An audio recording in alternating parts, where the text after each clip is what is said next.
எல்லா உறவுகளும் வாழும் பொழுது இருக்கும், வாழ்ந்து முடிக்கும் பொழுது எந்த உறவும் துணையாக இருக்காது, உடன் வராது. வாழும் பொழுது சிவபெருமானும் உடனேயே இருப்பார். ஆனால் அவர் இருப்பது அந்த உயிருக்கு கண்களுக்கு தெரியாது.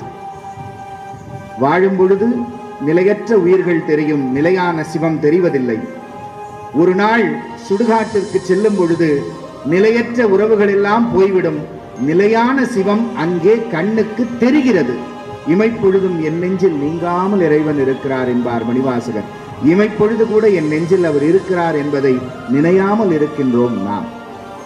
இது இறைவனுடைய பெருங்கருணை, இது ஆன்மாவினுடைய சிறுமை. இப்படி வாழும் நமக்கு பொன்னையும் தருவார், மெய்ப்பொருளையும் தருவார். மெய்ப்பொருள்னு சொல்லும் பொழுதே முதல்ல சொன்னது பொய்ப்பொருளுங்கிறது தெரிஞ்சு போச்சு. ஆனாலும் இந்த உலக வாழ்க்கைக்கு அது தேவைப்படுகிறது. எப்படி அது பொய்ப்பொருள்?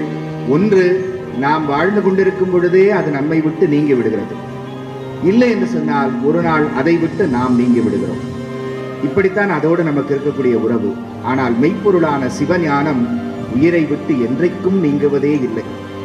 இதை தரக்கூடியவரும், இதெல்லாம் வரும்பொழுது போகமும் திருவும் புணரப்படுகிறது.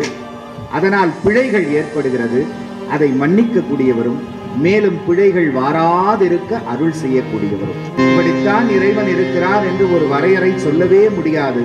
பேர்பட்ட உயர்ந்த இடத்திலே இறைவன் இருக்கிறார். இப்படி சொல்லும் பொழுது கடவுள் ஏதோ ரொம்ப தூரத்தில் இருக்கார் போல இருக்கு, நமக்கெல்லாம் எட்ட மாட்டாரோன்னு ஒரு எண்ணம் வரும். நாம் எந்த வடிவத்தை வைத்து இறைவா என்று வேண்டுகிறோமோ, ஆர் ஒருவார் உள்குவார் உள்ளத்துள்ளே அவ்வுருவாய் தோன்றுகின்ற வடிவமாகி எளிவந்த பிரானாக காட்சியளித்து நம்மை ஆட்கொள்ளுகின்ற ஆரூர் பெருமானை மறக்கலுமாமே.